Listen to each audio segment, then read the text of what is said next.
Naniniwala ako na kapag naramdaman mo na ang tinatawag nilang totoong pagmamahal, kahit kailan ay hindi na yon mawawala sa puso mo. Pwedeng dumating ang araw na unti-unting humina ang pandinig natin.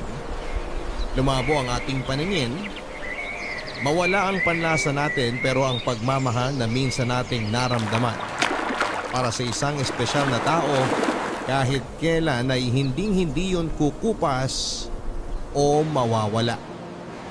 Kahit pa nga tuluyan na nating makalimutan ang lahat ng taong naging parte ng buhay natin. Papadudot, ako nga pala si Rod, 61 years old, taga Quezon Province, at isang dating magsasaka. Aaminin ko na wala talaga akong hilig makinig ng radyo, lalo na ng mga drama o kahit musika pa. Laking bukid kasi talaga ako at sanay ako na nagbabanat ng buto bago pa sumikat ang araw hanggang sa lumubog ito. Wala akong ibang alam na gawin kundi ang magtanim ng palay at mga gulay noon.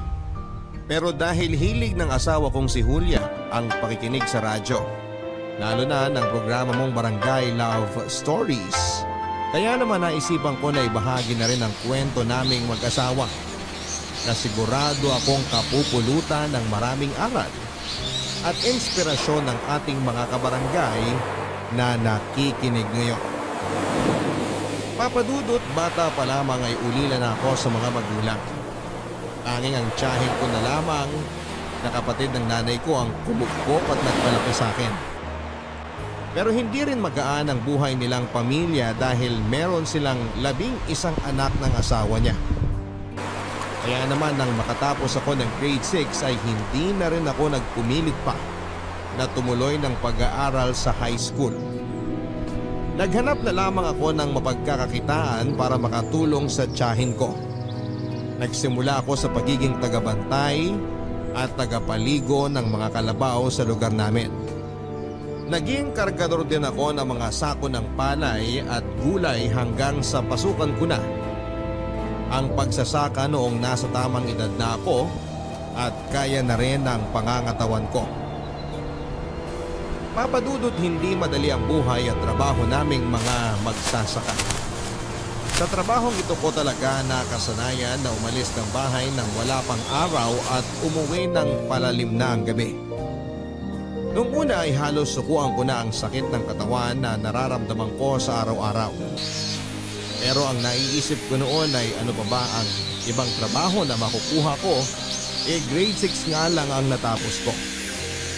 Kaya naman minahal at tinanggap ko na ng totoo ang trabaho ko bilang magsasaka.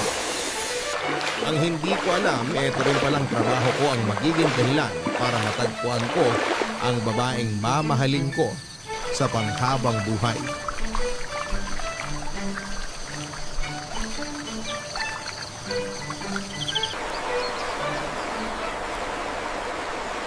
Rod, tama na muna yung trabaho. Pahinga muna tayo at magtanghalian. Naku, mauna na po kayo, Manong Leo. Mamaya na lang po ako kakain at hindi pa naman po ako nagugutom. Anong sinasabi mong hindi ka pa nagugutom? Kanina ko pa naririnig na kumakalami ang sikmura mo eh. Puminto ka na muna dyan sa ginagawa mo at samahan mo na muna ako mananghalian.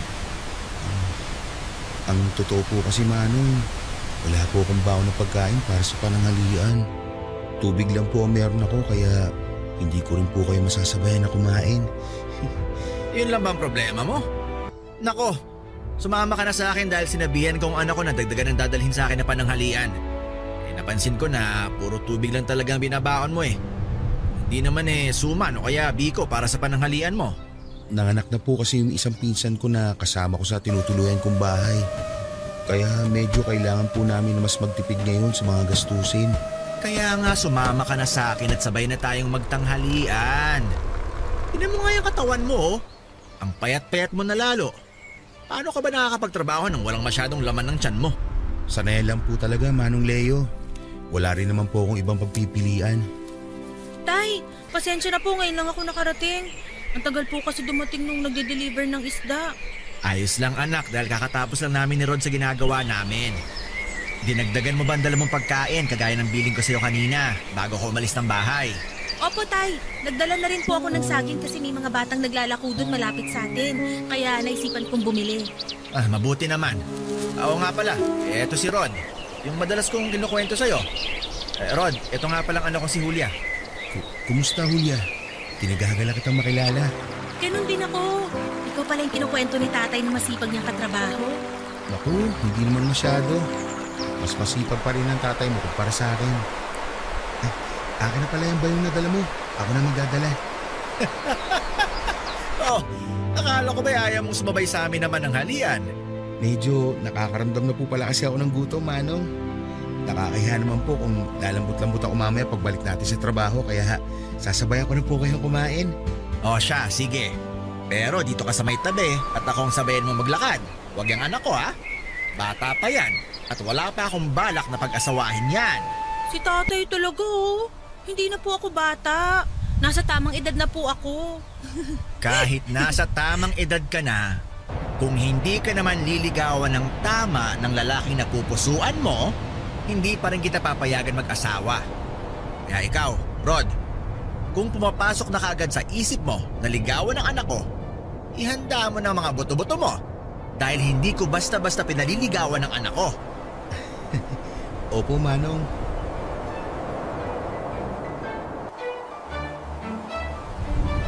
Papadudot nung una ay wala na talaga akong balak na mag-asawa o bumuo ng sarili kong pamilya. Nakita ko kasi sa mga pinsang ko na nag-asawa at nagkaroon ng mga anak kung gaano kahirap ang buhay at kung gaano sila nahihirapan. Pati na ang kanilang mga anak. Kung ako pa nga lang na mag-isa sa buhay ay hirap na. Ano pa yung magdagdag ako ng kasama ko sa buhay? Pero papadudot tila nagbago ang lahat ng mga plano ko nang makilala ko ang anak ni Mang Leo na si Julia. Bago lamang silang mag-ama sa lugar namin at masasabi ko na sobrang bait talaga ni Mang Leo. Noong minsan kasi na magkakwentuhan kami at nalaman niya ang tungkol sa kwento ng buhay ko, ay sinabihan niya ako na pwede ko rin daw siyang ituring na parang tatay ko dahil wala naman akong kinagisnaan na ama. At noong araw na ipinakilala niya sa akin si Julia, kahit alam ko na medyo pabiro ang mga bilin niya tungkol sa pagpapaligaw niya sa anak niya, ramdam ko na istrikto talaga siya pagdating sa bagay na yon. Kaya nga matagal ko rin pinag-iisipan kung dapat ko bang ituloy ang plano kong panliligaw sa kanya. Kaya lang papadudot mula nang makita at makilala ko nga si Julia, ay hindi na talaga siya maalis-alis pa sa isipan ko. Palagi din akong may kaba na nararamdaman sa tuwing makikita ko siya na pilit kong hindi pinapahalata. Hanggang sa dumating na nga po ang araw na nag-decide akong umakyat na ng ligaw sa babaeng napupusuan ko, papadudot.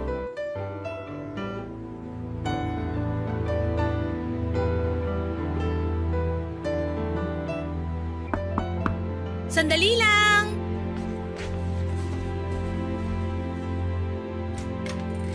Oh, Rod, ikaw pala yan. Magandang umaga, Julia. Magandang umaga rin naman. Bakit pala napadaan ka? Wala pa si tatay nasa palengke pa. Pero pauwi na rin siguro siya. May bibilin ka ba? Ang totoo, hindi kasi siya yung dahilan kung bakit ako nandito. Ha? Ano palang pakay mo at napadalaw ka? Hindi ano, kung hindi sino ang pakay ko. Julia, ikaw talaga ang dahilan kung bakit ako nandito ngayon. Ako? Oo, pero kung abala ka ngayong araw na to, pwede naman akong bumalik na lang sa ibang... Hindi, ayos lang. Halika, pasok ka muna. Sige, salamat. Eto nga pala, may dala akong bulaklak para sa'yo. Araw kasi ng mga puso ngayon kaya naisipan kong bigyan ka nito. Salamat. Ang ganda naman itong mga waling-waling na dala mo.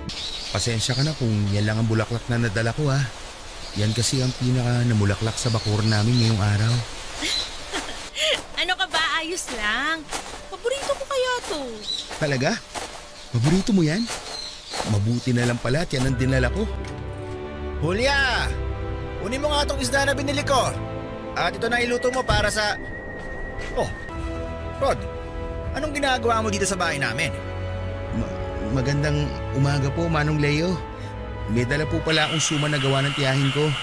Tamang-tama po to para sa mainit na kape. Ano namang naisipan mo at nagdala ka ng suman dito sa amin? Nagluto po kasi ang tiyahin ko nito kagabi. At nagtabi po ako para sa inyo. Dahil nabanggit ko po noon na paborito rin to ni Julia. Ang ibig mong sabihin, para lang pala yan sa anak ko at hindi para sa akin? Hindi po. Para din po sa inyo to, Manong. Kaya ito po, at dinagdagan ko talaga ang dala ko. Si tatay talaga tinakot pa si Rod. Balak mo bang umakyat ng ligaw sa anak ko, Rod? Ha? Opo. Kung papayagan ninyo po ako. Ay, mapipigilan ba kita nandito ka na. Halika't sumama ka sa akin sa likod ng bahay. Tay, ano pong gagawin niyo sa likod ng bahay kasama si Rod? Hindi pa kasi ako nakapagsibak ng kahoy para sa panggatong natin. Ipapasibak ko na kay Rod ang mga nakatambak na kahoy dun sa likod. Siguro naman, ayos lang sa'yo, Rod. Opo. Siyempre po, wala pong problema sa akin. Alam niyo naman po na sanay ako sa mga ganong gawain. Kahit araw-araw ko pa kayo ipagsibak ng kahoy, wala pong magiging problema sa akin. At gagawin ko po ang lahat para mapatunayan ko po sa inyo na seryoso po ako sa pag-akyat ko ng ligaw sa inyong anak.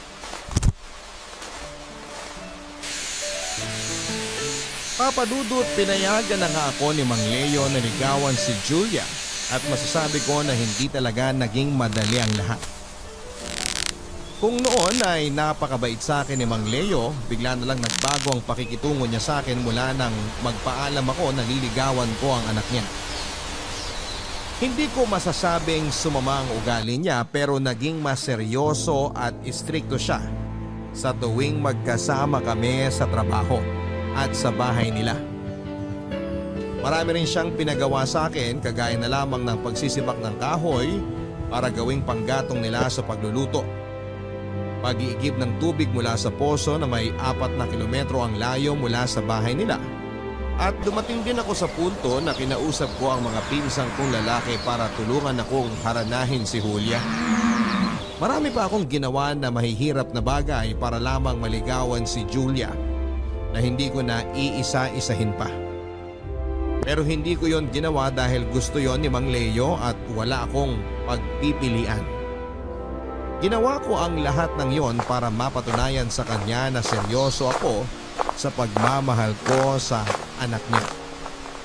Papadudot, habang tumatagal na mas nakikilala ko ng lubusan si Julia, ay mas lalo ko siyang minamahal. Marami kasing katangian sa kanya ang talaga namang kamahal-mahal.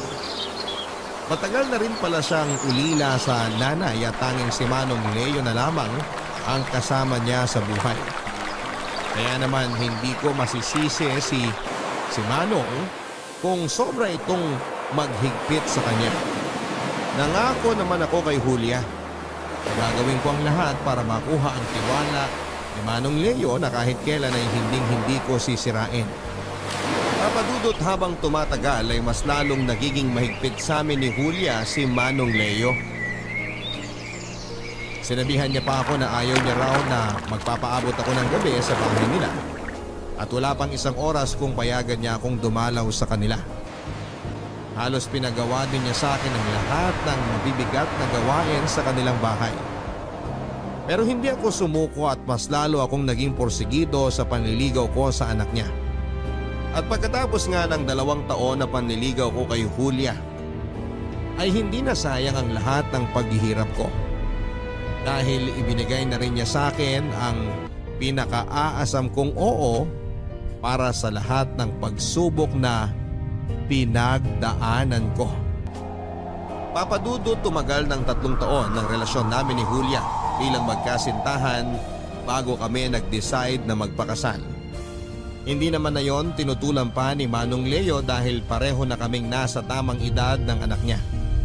At sa araw ng kasal namin ay binigyan kami ni Manong Leo ng sariling bahay at lupa na pwedeng sakahan bilang regalo niya sa aming dalawa. Papadudot, naging napakasaya ng unang mga taon ng pagsasama namin ni Julia. Doon ko rin siya mas nakilala at mas lalong minahal. Doon ko rin po na-realize na hindi talaga nagkamali ang puso ko sa pagpili ng babaeng mamahalin nito. Sobrang maasikaso, malambing at mapagmahal na asawa kasi ni Julia. Palagi niya pa rin kaming dinadalhan ni Manong Leo ng pananghalian kahit pa ipinagbubuntis na niya ang unang anak namin. Hanggang sa makapanganak na nga siya at nasundan pa ng 3 ang mga anak namin. Papadudot, habang lumalaki ang mga anak namin ay mas lumalaki rin ang mga gastusin sa bahay. Nagsimula na kaming magipit at dahil ako ang padre di pamilya sa bahay ay ayokong masanay kami na palaging humihingi ng tulong sa tatay niya. Kaya naman ginawa ko ang lahat para makapag-abot ng sapat na pera kay Julia para sa bahay. At kung hindi man sapat ang perang inabot ko, si Julia naman ang gumagawa ng paraan para mapagkasya yon. At kahit gaano pa kami nagigipit na mag-asawa, kahit kailan ay hindi niya ako inaway o sinumbatan sa perang inabot ko sa kanya na para sa pamilya namin. Wala akong naririnig na reklamo sa kanya at pilit niyang pinagkakasya ang lahat para sa amin. Kahit malaki o maliit man ang inaabot ko sa kanyang pera, palagi lang siyang malambing sa akin, maasikaso at maalaga, papadudot. Sinisigurado niya na pagdating sa bahay ay wala na akong ibang gagawin kung hindi ang magpahinga na lamang. Ganon siya kabait, papadudot. Ganon kabuti ang asawa ko.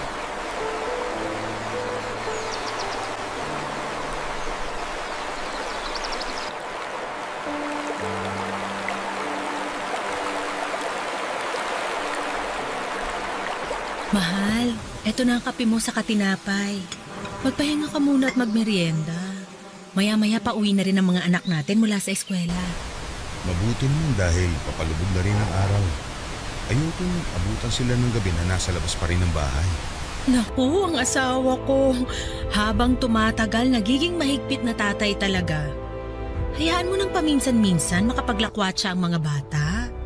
Ayoko naman nasasanay silang palaging nasa labas ng bahay na to. Gusto ko, hanggat kaya ko silang kontrolin at disiplinahin, ay gagawin at sasamantalahin kong pagkakataon na yun. Ikaw ang bahala, mahal. Matalino naman ang mga anak mo, kaya sigurado akong naiintindihan nila kung bakit ka naghihigpit sa kanila. Oo nga pala, mahal. Ipasalubong ako sa'yo. Ang paborito mong waling-waling.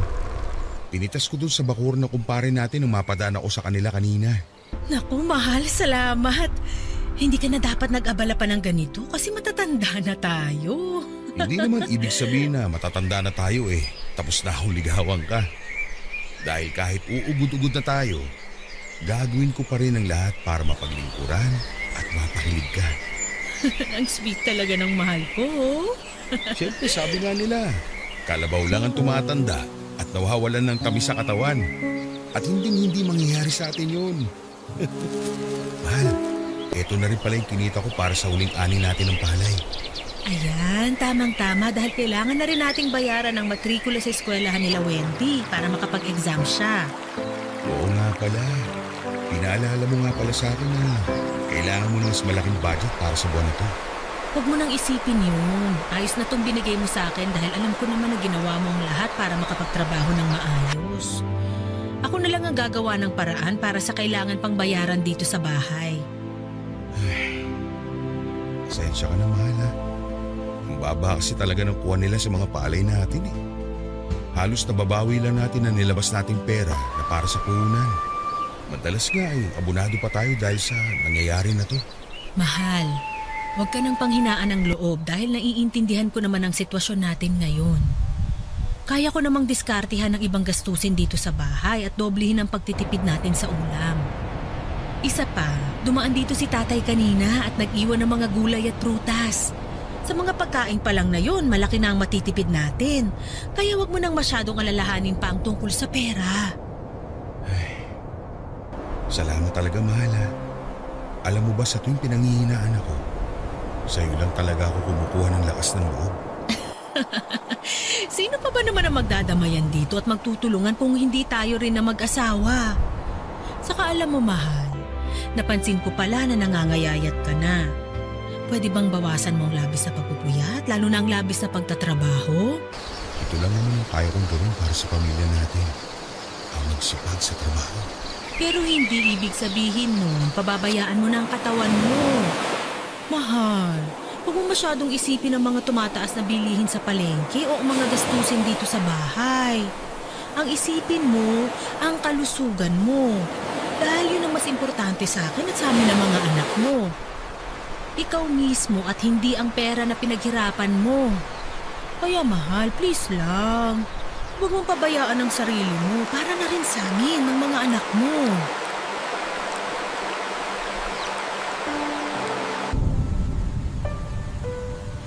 Papadudot, isa sa mga bagay na minahal ko kay Julia ay ang pagiging sobrang maalalahanin at maalaga niya. Palagi niya akong inuuna at ang mga anak namin kesa sa sarili niya. Palagi niyang pinaparamdam na kami ang buhay niya.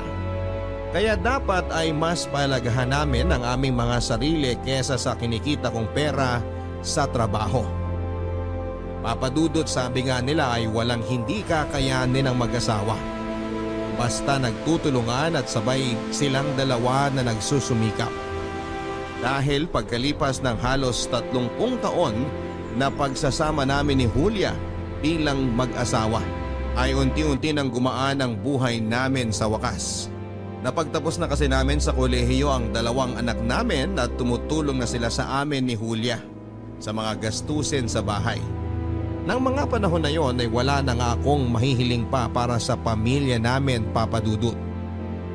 Dahil kahit paano ay nakikita ko na unti-unti na naming nalalampasan ang bawat pagsubok na ibinabato sa amin. Kaya nga hindi ko talaga makakalimutan ang magpasalamat sa Diyos para sa mga biyayang ibinibigay sa amin, lalo na sa akin. Meron akong 4 na matatalino at masunuring mga anak. Meron pa akong mapagmahal at maalaga na asawa. Papadudot, akala ko ay pwedeng pangmatagalan ang kasiyahan na nararanasan namin at ng pamilya ko. At akala ko rin ay tapos na ang mga pagsubok na ibinigay sa amin upang kami ay mas lalong patatagin. Ang hindi ko alam ay magsisimula pa lang pala ang mas mabibigat na mga pagsubok. Papadudot, 2 linggo bago namin ipagdiwang ang aming 31st wedding anniversary ay nakatanggap kami ng isang napakasamang balita. Umuwi kasi noon ang tatay ni Julia sa Bicol at nalaman na lang namin na nasa biyahe pa lamang ay binawian na ito ng buhay dahil biglang inatake sa puso. Papadudot, hindi naging madali para kay Julia at sa pamilya namin ang nangyaring yon kay Manong Leo. Alam ko kasi kung gaano kamahal na ang asawa ko ang biyenan ko. Bago pa ako dumating sa buhay niya ay silang 2 na ang magkasama. Kaya naman dinamayan ko siya sa abot ng aking makakaya.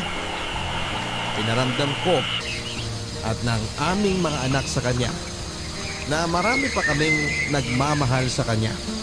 Hanggang sa inabot nga ng 1 taon bago unti-unting natanggap ni Julia ang pagkawala ng tatay niya. Mahal, mabuti naman at gising ka na. Nakapaghain na ako ng almusal kasi maagang pumasok ang mga anak natin sa eskwela. Pati sina Wendy pumasok na rin sa trabaho. Ang aga niyo naman nagising ng mga anak natin. Samantalang ako, ngayon pala magsisimula ang araw ko. Ganun talaga, mahal. Para maaga rin ang pasok ng mga biyaya dito sa bahay natin. Makita pa lang kita sa umaga at makasabay sa almusal eh. Wala na akong biyaya pang hihintay na dumating sa buhay ko. Ang aga-aga nang bobola ka na kaagad dyan. Inumin mo na nga tong kape mo bago pa lumamig. May pandesal na rin dito na pinalamanan ko ng keso. Binili ko to kanina lang dyan sa bakery sa labas. Sige mahal, salamat. Medyo nagugutom na rin talaga ako. Teka mahal, bakit ganito ang lasa ng kape mo? Bakit? Masyado bang naparami ang lagay ko ng asukal? Hindi mahal eh. Pero may mali sa lasa nito. Teka, asin bang nilagay mo dito sa halip na asukal? Ha? Hindi. Siyempre asukal lang nilagay ko dyan. Para asing-asin eh. Saka bakit itim ang palaman nitong pandesal? Akala ko ba keso to? Eh kaya naman pala itim ito eh. Kasi kape itong nakapalaman sa pandesal. Paano naging kape yan? Keso ang nilagay ko dyan. Sigurado ako. Ito pa nga ang keso na hiniwa ko. Teka. Bakit nga ba walang bawas tong keso na to? Ito rin yung pinalaman ko sa pandesal na baon ng mga anak natin. Rod, maniwala ka. Keso talagang pinalaman ko sa pandesal na yan. Keso at hindi kape. Mahal, umalma ka muna. Naniniwala ako sa mga sinasabi mo. Huwag ka na umiyak. Hindi ko kasi maintindihan kung bakit naging kape ang mga nasa tinapay na yan. At kung bakit ganyan ang lasa ng kape mo. Baka nagkamali ka lang ng tingin kanina. Hayaan mo na. Pwede ko naman kainin tong tinapay kahit kape ang palaman eh. Mahal naman eh. Huwag kang nga magbiro ng ganyan. Hindi ako nagbibiro. Ayos lang talaga sa akin. Mas okay sa akin na kainin ng mga ito kaysa masayang pa. Kaya huwag ka nang umiyak at mag-alala sa almusal na nakahain dito sa lamesa. Dahil uubusin ko ang lahat ng ito. Ay. Pero mahal, napapansin ko lang na napapadalas ang pagiging makakalimutin mo dito sa bahay. Nung isang beses, nakalimutan mo na patayin ang apoy sa kalan. Tapos nagsaing ka. Bigas lang ang laman ng kaldero. At nung isang araw, nagluto ka ng adobong manok na puro suka lang ang sabaw. Mahal, sa tingin ko kailangan na natin... Ayos lang ako, mahal. Ayokong dumagdag sa mga gastusin dito sa bahay. Pero baka kasi may mga gamot ka lang na kailangan inumin para hindi ka maging makakalimutin. Kaya siguro mas mabuti kung ikonsulta na tayo sa doktor. Mahal, hindi pa natin tapos bayaran ang mga naiwan na utang ni tatay bago siya namatay. Kaya ayoko munang magdagdag ng panibagong gastusin. Isa pa, ayoko rin maging pabigat sa mga anak natin. Pasensya na talaga kung nagkakaganito ako nitong mga nakaraang araw. Pipilitin ko na lang na ayusin ang bawat kilos ko dito sa bahay. Mahal, huwag mong isipin na pabigat ka. Wala kang kasalanan dahil hindi mo ginusto kung may mga bagay ka nakakalimutang gawin. Basta kung may kakaiba kang nararamdaman o nahihirapan kang kumilos, magsabi ka lang kagad sa akin. Oo, mahal. Pasensya na talaga.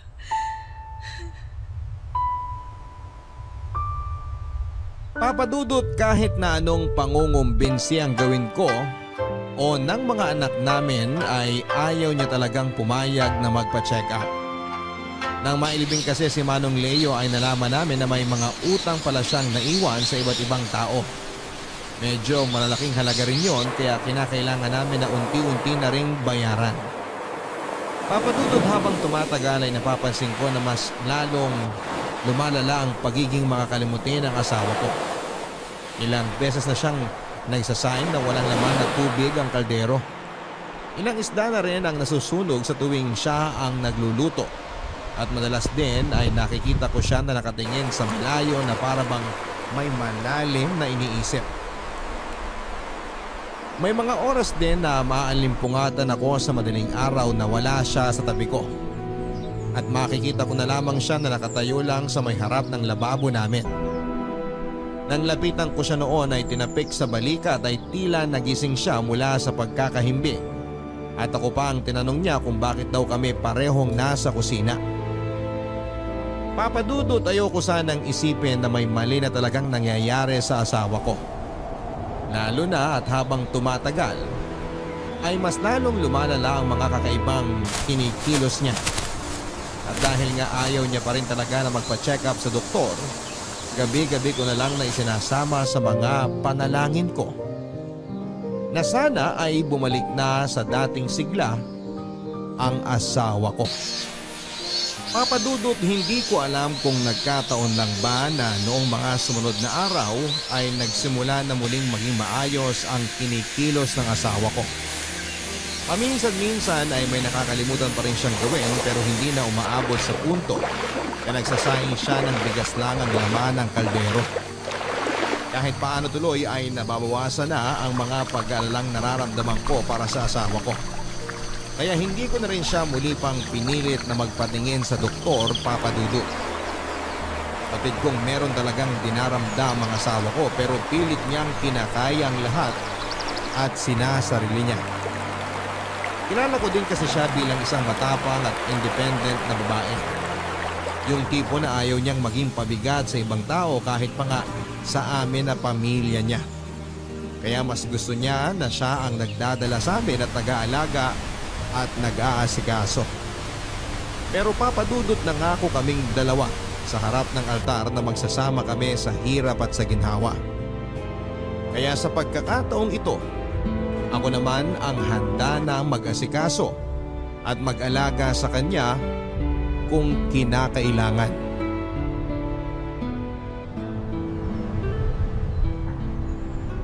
Wendy anak, saan ka pupunta? Akala ko ba wala kang pasok sa trabaho ngayon? Wala nga po, Tay. Pero aalis lang po ako sandali para bumili ng shampoo at sabon natin. Isasama ko na rin po ang toothpaste dahil paubos na rin po yung natitira. Ganun ba? Huwag ka na lang masyado magpapagabi sa labas ha. Alam mo naman ang panahon ngayon. Wala nang pwedeng pagkatiwalaan na ibang tao. Opo, Tay. Sandali lang din naman po ako. May gusto rin po ba kayong ipabili sa akin? Wala naman anak. Ang nanay mo nga pala. Tapos na ba maglaba? Tapos na po yata. Nakita ko po siya nakatayo sa may harap ng lababo bago ako lumabas ng bahay. O siya sige. Sa kanya na lang ako magpapatulong magbuhat ng mga pinamili ko na to. Umalis ka na at nang hindi ka masyadong gabihin sa lakad mo. Mag-iingat ka ha. Sige po, Tay. Salamat ho.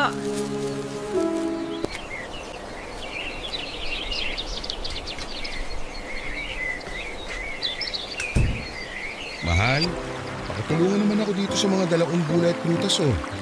Bumili na rin kasi ako ng bigas sa nadaanan kong tindahan. Mahal, nandiyan ka ba sa kusina?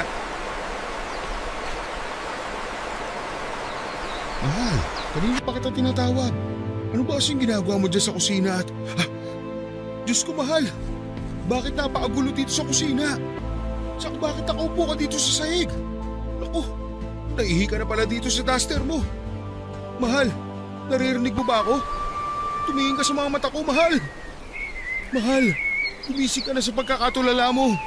Tumingin ka sa mga mata ko, mahal. Sino ka? Mahal, sa wakas nagising ka na. Akala ko kung ano nang... Huwag mo ako hawakan! Sino ka ba talaga? Umalis ka sa harap ko, kung hindi, sisigaw talaga ako! Julia, ano ba nangyayari sa'yo? Ako to, si Rod, ang asawa mo. Rod? Wala akong kilalang Rod! Umalis ka dyan dahil hindi kita kilala! Julia, ano ba talaga nangyayari sa'yo? Sino ka ba talaga? Bitiwan mo nga ako! Huwag mo ko yakapin! Bakit ba hindi mo ako makilala? Ako nga to, ang asawa mo. Bitiwan mo ako! Huwag mo ako yakapin! Bitiwan mo ako!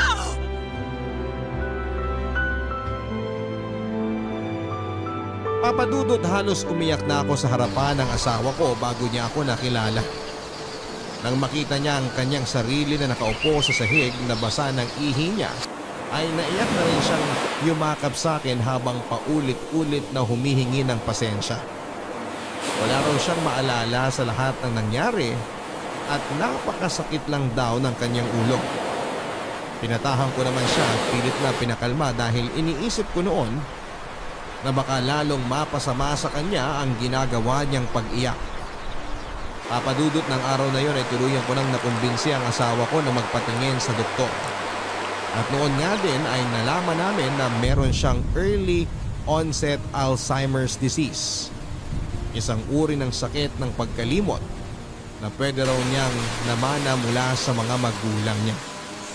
Isa rin daw na pwedeng naging dahilan ng maagang paglabas ng mga sintomas ng sakit na yon ay ang labis na stress at kalungkutan niya mula sa pagkawala ng kanyang tatay.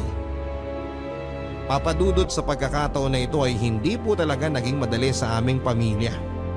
Lalo na sa aming mag-asawa ang sitwasyon namin dahil sa sakit ng asawa ko. Hindi na kasi siya pwedeng maiwan ng matagal sa bahay nang walang ibang kasama. Hindi rin siya pwedeng lumabas o kahit na pumunta sa palengke na siya lang mag-isa, at ang pinakamahirap na parte sa lahat ay yung mga oras na hindi niya talaga kami nakikilala.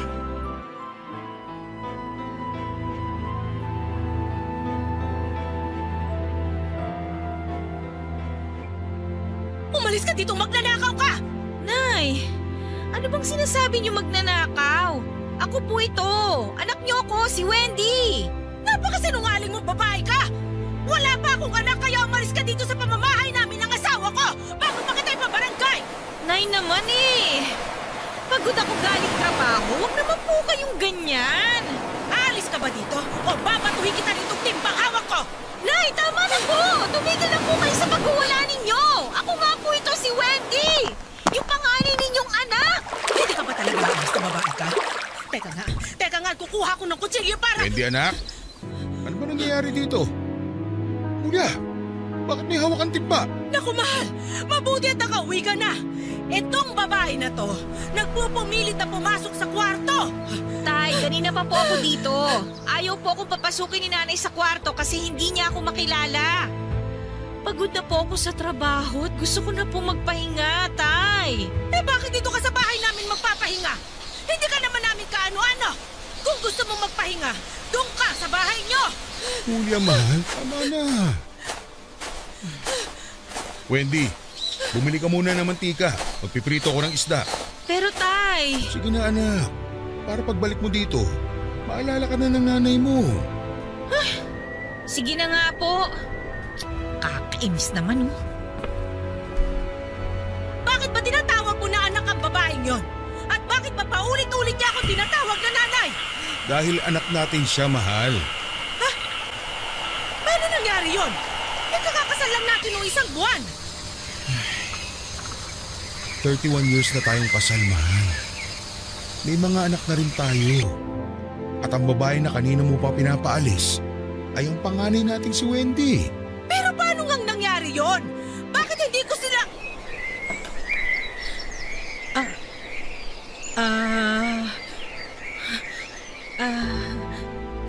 Sorry, mahal.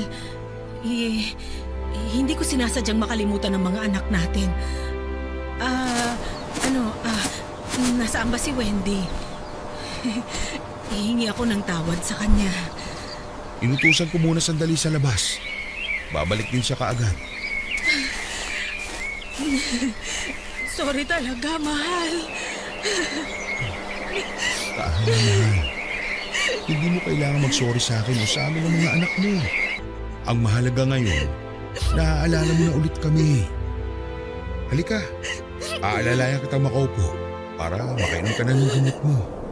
Mahal, salamat ha. Salamat sa lahat ng pag-unawa mo sa akin. At sa sakit ko na to. Mahal kita eh. Kaya gagawin ko ang lahat para maintindihan ang sitwasyon mo. Hindi nga ba't may pangako tayo sa harap ng Diyos na magsasama tayo sa hirap at ginhawa. At tutuparin ko ang pangako na yun habang nabubuhay ako, Julia. Papadudot sa tuwing susumpungin ng sakit ng asawa ko, ay ako ang palagi niyang pinakaunang naaalala at nakikilala. Ako lang din ang nakakapagpakalma sa kanya sa tuwing nagwawala siya at madalas ay nauuwi yon sa mahigpit na yakap at iyakan. Papadudot, aaminin ko na nahihirapan po talaga ako sa nangyayari sa asawa ko. Mabuti sana kung ako lang ang naapektuhan.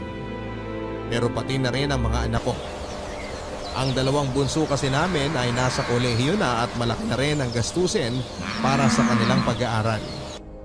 Mabuti na lang talaga at malawak ang pangunawa ng dalawa kong naunang anak na nagtatrabaho na dahil sila ang gumagastos para sa pangmatrikula ng kanilang mga kapatid. Kaya lang dahil pagod sila sa trabaho, ay nagiging mainitin ang ulo nila pagdating sa nanay nila. Lalo na kapag hindi sila naaalala nito at pilit na pinapaalis ng aming bahay. Pinapaliwanag ko naman sa mga anak ko na sana ay mas lawakan pa ang kanilang pangunawa sa kanilang nanay. Dahil kahit naman ang asawa ko ay hindi gusto ang nangyayari sa kanya. Madalas din ay ako lang ang nag-aasikaso sa asawa ko, Papa Dudut. Kapag naiihi siya sa aming higaan, kapag nadumi siya sa kanyang salwal, at kapag halos wala na talaga siyang nakikilala sa amin na pamilya niya, Papa Dudut. Nakakapagod talaga ang sitwasyon ko bilang asawa niya.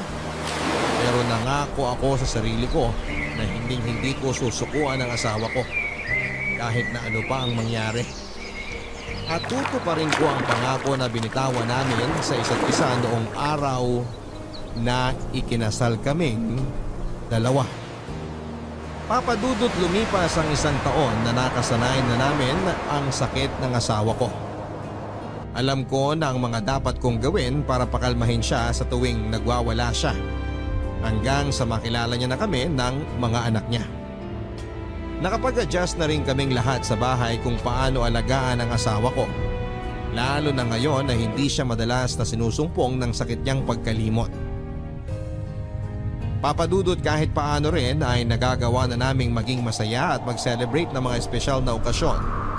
Kaya akala ko ay pwede na kaming muling bumalik sa dati naming masayang pamilya.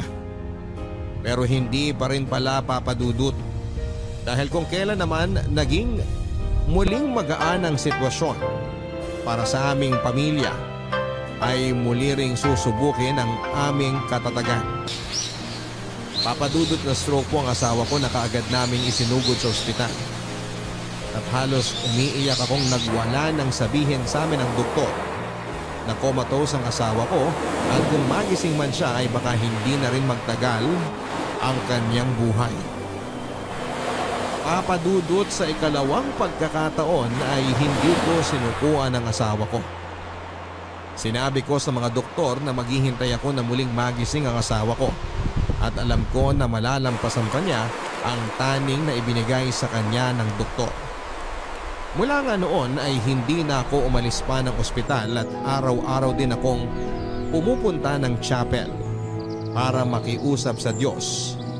Nadugtungan pa ang buhay ng asawa ko. Dahil, Papa Dudut, sa totoo lang ay hindi ko pa alam kung handa na ba ako mawala sa akin ng asawa ko. Kung handa na ba akong iwanan niya ako. Sa loob ng mahigit na 30 taon ay siyang naging buhay ko. Si Julia ang nagbigay ng dahilan para sa akin na magkaroon ng mga pangarap at masayang buhay. At ngayon pa lamang ay hindi ko nakakayanin kung mawawala ang nag-iisang dahilan na yon mula sa buhay ko.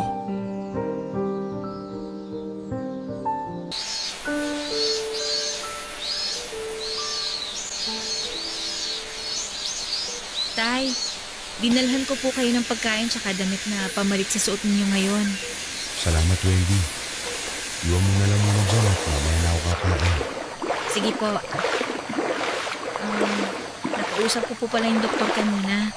Ang sabi niya, stable na raw po si nanay at pwede na siya magising anumang oras. Sinabi niya rin yan sa akin kagabi, anak. Kaya nga, kahit pa paano ay gumagaan ang loob ko na.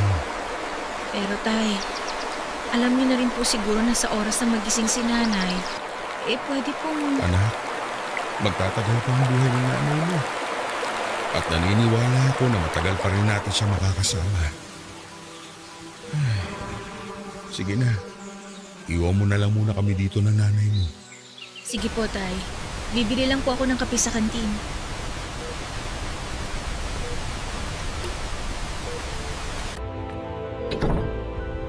Mahal, alam ko na matagal pa kitang makakasama. Naniniwala ako na bibigyan pa tayo ng Diyos na mas mahabang panahon. Kaya gumising ka na, pakiusap. Gumising ka na, mahal ko. Sino ka? Bakit ka umiiyak? At bakit hawak mo ang kamay ko? Mahal, nagising ka na. Magkakilala ba tayo? Oo. Ako yung lalaking nagdadala palagi sa'yo ng bulaklak dati. Eto nga, oh. May mga bagong pitas din ako kanina lang. Mga waling dumating.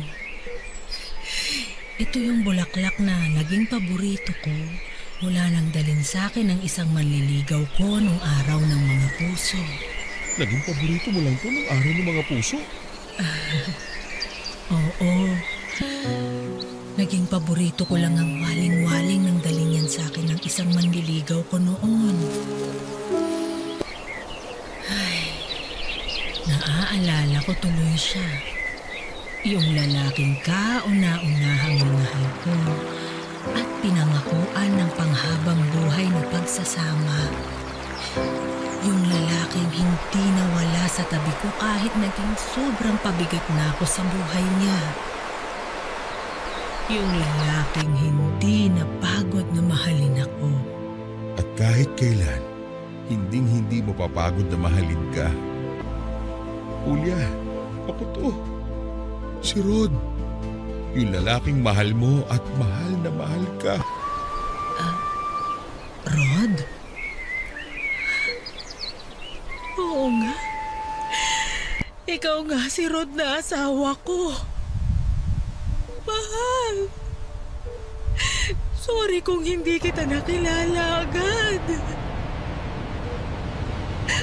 Sorry kung hindi kita naalala. Mahal, tama na. Huwag ka nang umiyak at mag-sorry. Wala kang kahit na anong kasalanan. Ang mahalaga ngayon ay gising ka na at naaalala mo na ako. Mahal. Salamat talaga, ha? Salamat sa lahat ng pag-aalaga at pagmamahal mo sa akin. Salamat sa lahat ng ginawa mo para sa akin.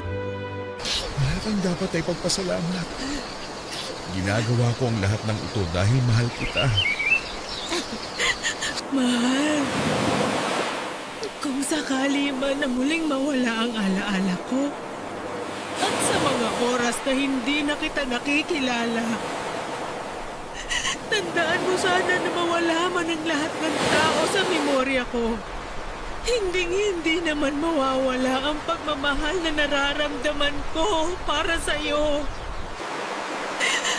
Ang pagmamahal ko para sa iyo ang palagi kong susi para maalala ko kayong lahat. Lalong-lalo ka na, mahal. At ito rin ang tandaan mo, mahal. Kahit kailan, hindi ako mapapagod na iparamdam sa iyo kung gaano ko kaswerte dahil ikaw ang asawa ko. Palagi kong ipaparamdam sa iyo kung gaano kita kamahal mula nung unang araw na nagkakilala tayo hanggang sa habang buhay na magkakasama tayong dalawa. Mahal na mahal kita, Julia. Mahal na mahal.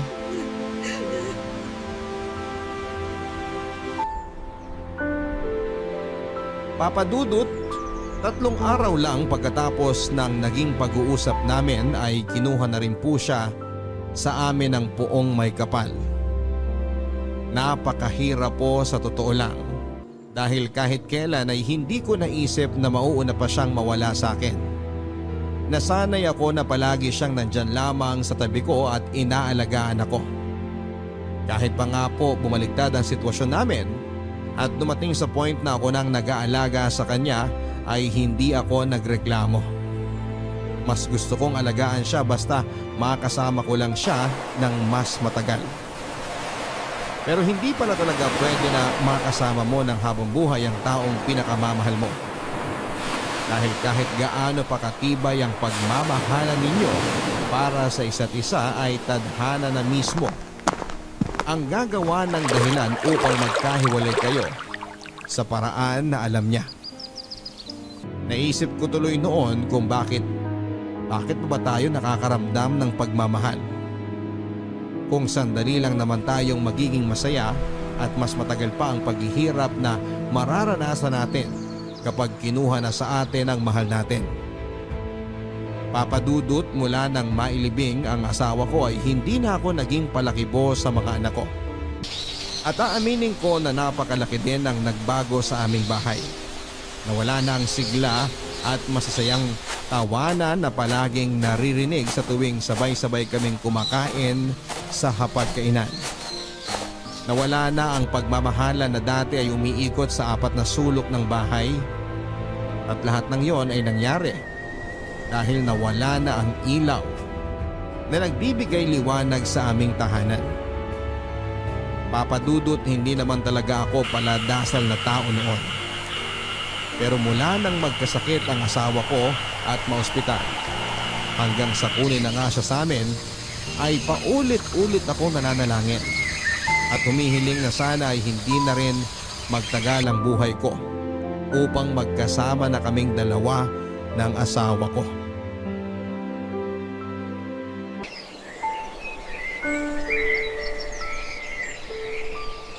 Mahal, kamusta ka na dyan? May dala nga pala akong paborito mong bulaklak na waling-waling. Mga bagong pitasan mula sa bakuran ng kumpare natin. Mahal, miss na kita.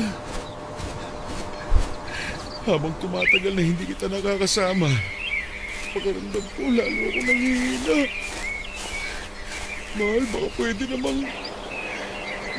namang pakiusapan mo ang gusto, pasunurin na ako sa'yo kaagad. Kasi parang hindi ko na kaya. Hindi ko na kayang gumising sa umaga nang wala ka sa tabi ko, mahal. Mahal, sobrang miss na kita. Kung alam mo lang. Tay, sabi ko na nga ba dito ko kayo mahahanap sa may puntod ni nanay eh. Pauwi na rin ako maya-maya lang. Mauna ka na at palalim na ang gabi. Susunod na lamang ako. Hihintayin ko na po kayo para sabay na po tayong umuwi. Wendy, anak. May isang tanong lang ako sa iyo. Naging mabuti ba akong ama sa inyo ng mga kapatid mo? Sobra po, Tay. At kung bibigyan man po ako ng pagkakataon na makapili ng magiging magulang ko sa susunod na buhay ko, kayo pa rin po ni nanay ang pipiliin ko na maging magulang. Mabuti naman kung gano'n. Alam mo kasi sa totoo lang, iniisip ko kung naging mabuti rin ba akong asawa sa nanay ninyo. Bago pa man po magkasakit si nanay noon, naikukwento niya na po sa aming magkakapatid kung paano po kayo nagsimula bilang magkasintahan hanggang sa maging mag-asawa na po kayo at maging anak ninyo kami. Tay, paulit-ulit pong sinasabi ni nanay sa amin kung gaano siya kaswerte na nakilala niya kayo at naging asawa. Mas maswerte ako sa nanay ninyo. Maswerte ako na ako ang pinili niyang makasama sa habang buhay. Kaya lang, hindi pala talaga pwedeng habang buhay, ano? Hindi tayo pwedeng maging masaya na kasama ang mga mahal natin habang buhay. Sorry, Wendy, ha? Sorry sa inyo ng mga kapatid mo. Ang totoo kasi, ang hirap lang talagang tanggapin ang lahat na nangyayari sa atin. Ang hirap tanggapin na gigising ako sa umaga na hindi ko nakatabi ang nanay ninyo. Na kahit kailan, ay hindi ko na siya magagawa pang yakapin. Tay, alam niyo po ba na sa huling mga araw na nakasama natin si nanay, sa tuwing magigising po siya noon ay wala siyang ibang bukang bibig kung hindi kayo? Kahit po nung nasa bahay pa po si nanay, madalas wala siyang ibang naaalala kung kayo lang. Mahal na mahal niya po kayo, Tay. Ganun din naman ako sa kanya. Pero wala na nga siya, Wendy. Kinuha na sa atin ang nanay mo. At hanggang ngayon hindi ko yun matanggap. Alam ko naman po na napakahirap talagang tanggapin ang bagay na yun. Pero hindi lang naman po kayong nawalan, Tay. Pati rin po kaming mga anak ninyo. Hindi naman kasi madali ang lahat, anak. Napakahirap para sa akin ang pagkawala ng nanay ninyo. Siguro nga po, hindi namin talaga maiintindihan ang sakit na pinagdadaanan ninyo ngayon dahil kayo po ang mas matagal na nakasama ni nanay. Pero Tay, hindi rin naman po niya gugustuhin na makita kayo nagkakaganyan. Dahil kahit tanungin niyo po ang mga kapatid ko, ilang ulit po niyang ibinilin sa amin na huwag namin nga hayaan na makulong kayo sa lungkot dahil sa pagkawala niya. Ay, pero Tay, Hindi po namin alam kung paano gagawin yun kung kayo mismo hindi ninyo tinutulungan ang sarili ninyo. Patawad, anak. Hindi ko lang kasi alam kung paano talaga mag-uumpisa ulit. Mahal na mahal ko kasi ang nanay ninyo. Siya ang naging buhay ko sa napakaraming taon na lumipas. Hayaan niyo po na sana matulungan namin kayo sa pag-move on nyo, Tay. Sabay-sabay natin na pag-aralan tsaka tanggapin na kahit kailan talaga babalik si nanay sa atin. Pero hindi naman po ibig sabihin na natanggap na natin na wala na siya. Kalilimutan na po natin siya. Oo, Wendy. Tama ka. Susubukan ko na talagang tanggapin ang lahat. Pero hindi ko kakalimutan ang nanay ninyo. Kagaya nga ng sabi niya sa atin, mawala man siya sa bahay at buhay natin, kahit kailan naman ay hindi mawawala ang pagmamahal niya para sa atin.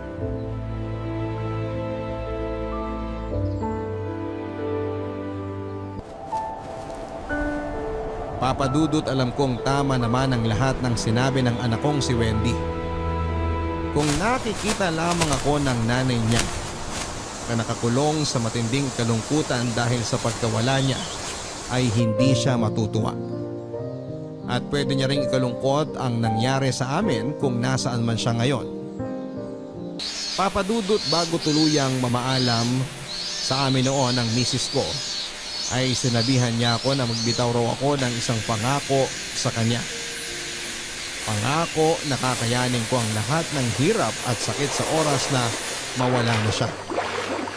Papa Dudut, nagbitaw ako ng pangako ng araw na yon para lamang mapanatag ang loob ng asawa ko. Kahit ang totoo ay hindi ko alam kung paano ko tutuparin ang pangako na yon. Hindi ko alam kung paano tatanggapin na kahit kailan ay hindi ko na makakasama pa ang pinakamamahal kong asawa.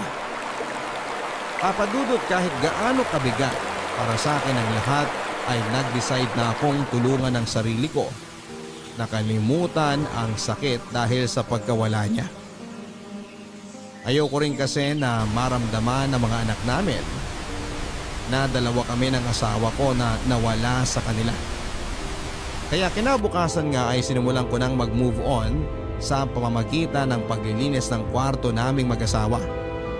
At habang inaayos ko ang mga gamit niya ay nakakita ako ng isang sulat na alam kong siya ang may gawa. Binuksan ko ang sulat na yon at binasa. Nalaman ko na sinulat pala niya yon pagkatapos na naging unang check-up niya sa doktor niya. Ang sabi niya sa sulat ay humihingi siya ng tawad para sa mga araw na hindi niya maalala kung sino ako at ano ako sa buhay niya. Sinabi din niya na hindi siya nagkamali ng lalaking pinili na mahalin at makasama sa panghabang buhay. Na araw-araw siyang nagpapasalamat sa Diyos dahil dumating raw ako sa buhay niya. Kung sakali man daw na dumating ang araw na hindi na raw talaga bumalik ang kanyang memorya, hindi ibig sabihin noon ay hindi na rin babalik ang pagmamahal niya para sa akin. Dahil sigurado raw siya na mawala man ang lahat ng kanyang memorya, hindi naman mawawala ang pagmamahal niya para sa akin. At sa huling parte ng sulat na yon ay nangako siya na sa oras na mauna man siyang mawala sa akin at nagkaroon siya ng pagkakataon na makita niya ang Diyos sa langit, hihiling daw siya na paulit-ulit na sana ay ako pa rin ang lalaking ibibigay sa kanya ng Diyos upang mahalin at pangakuan ng habang buhay. Papa Dudut, nang matapos kong basahin ang sulat ng asawa ko ay natagpuan ko na lamang ang sarili ko na umiiyak habang niyakap ang papel na hawak ko. Muli kong naramdaman ang bigat at sakit dahil sa pagkawala niya. Pero nangako ako ng araw na yon na gagawin ko ang lahat para kahit paano ay hindi na malungkot ang asawa ko sa tuwing makikita niya ako mula sa langit. Na ipapakita ko sa kanya na kinaya kong magpatuloy sa buhay at tuparin ang pangako sa kanya bago siya mawala. Papadudot may 2 taon na rin po ang nakakalipas mula nang mawala ang misis ko. At aaminin ko na hanggang sa ngayon ay nahihirapan pa rin ako sa tuwing gigising ako sa umaga at mapagtatanto ko na hindi ko nakatabi ang asawa ko. May mga umaga rin at gabi na umiiyak ako dahil miss na miss ko na siya.